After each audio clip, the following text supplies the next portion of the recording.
simple presentation, BYOD. It's bring your own device. Pretty simple. They can bring their own device from home, or we will supply one here. And I know probably in your mind you immediately think, do I need to go buy something? And you absolutely feel zero pressure to do that. But if you want to talk about that, there are some suggestions that we'll show you later. Do not think you have to go do that.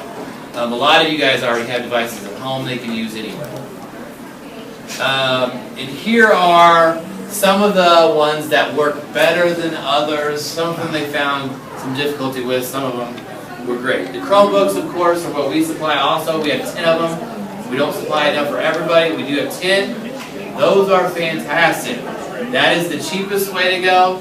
They're $150. You will use them again and again. It's essentially a shell. You open it up, and you're online if you have access to them. They're very quick, and everything is through Google Cloud.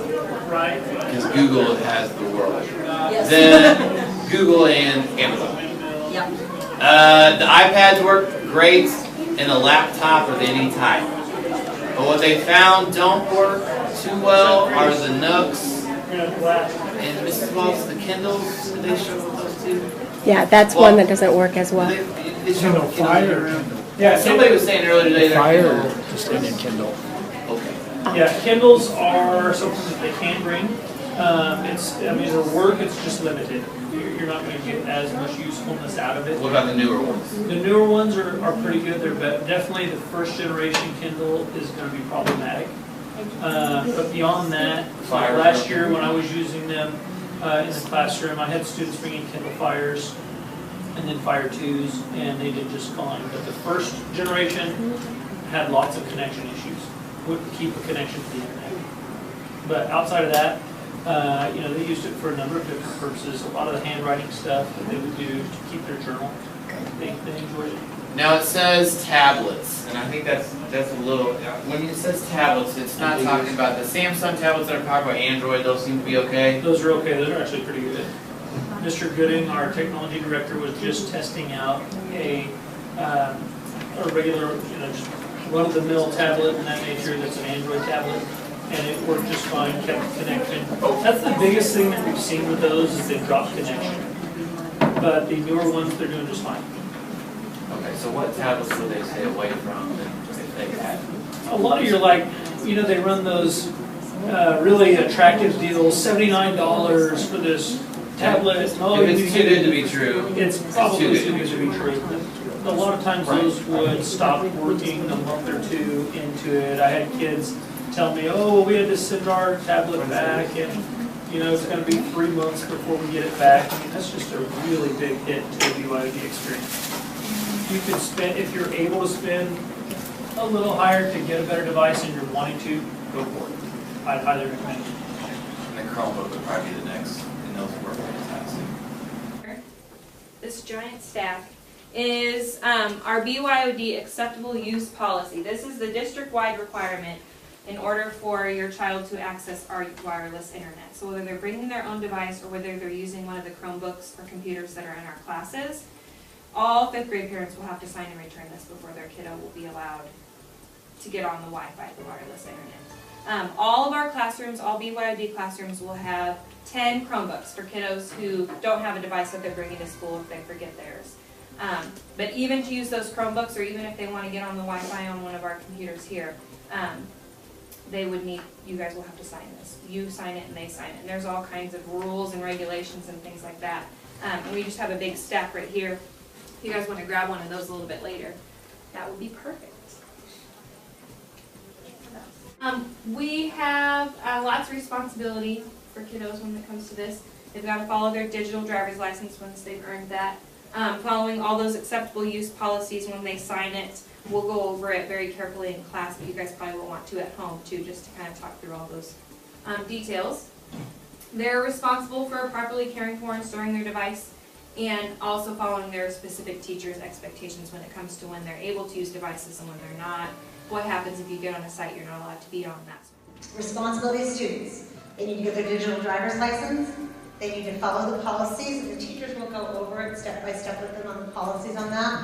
They need to take care of their device, which I know as parents, you want them to take care of it. And they follow the classroom expectations. And again, every classroom has a different procedure, but the big procedure you need to understand that your child is the only one that should be handling their device. No other students should be handling it. They can't give it to their friend. They are the only ones. So if something happens to their device, they're the ones responsible. That's it. It's with them and they're using it, or their lockers. Those are the two only places they should have it. Charging. If you have a device that you bring from home, one of the big things we ask is that you make sure it's charged each night. Because we only have so many plugs in the room, and if 25 kids come to school without their device charged, we don't have that capability. So one of the big things is you need to ask your child for sure if it's charged. However, depending on battery life, especially some of those older things, they may only keep it charged for 2 hours. We ask you to bring your cable. So if it is a case, that's helpful with the cables with it. If they're separate, sometimes kids tend to forget to do that. So that's one of the things we ask to do. Okay? And it is a secure network, so they've got all of the safety features that they would have if they were sitting down at one of our desktop computers. So all the filters and everything will be on there. But it is a guided program that teaches your child to be a smart educational user on the internet. And so when they get full reign, they need to have their digital driver's license. I think in that packet, they give a website for you to go there, but Mr. Novak is going to be walking every 5th grade teacher through it in the 5th grade class, and half of our 6th grade, because I have him this semester, the other half of 6th grade, which is Dr. Kilgore's class and my class and Ms. Caldwell, we're going to be doing that in our classroom. So you do not need to do that at home, but understand your child will not get more reign on our Wi-Fi until they finish their digital driver's license. And it takes a few weeks. And so it may be that your homeroom teacher may say, well, they don't have their digital driver's license, don't bring your device till after they've done that. It may take mid-September for your child to do that. And you need to listen to your child's BYOD teacher. Okay, there are some devices that they have found that works better than others. So some parents ask, do I need to go buy one? Well, first of all, no, you don't need to buy a device. We have Chromebooks available in each of the classrooms. However, there's only 10. So when there's 25 to 30 kids in the classroom and there's 10 of them, they can share, but you don't need to go buy one.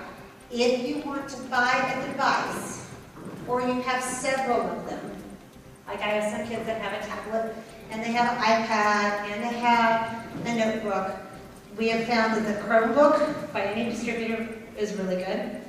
The newer versions of iPads and the laptops of any type. Now, I want to say that if you want to go buy one, the cheapest of them all is the Chromebook, and they're easier to use.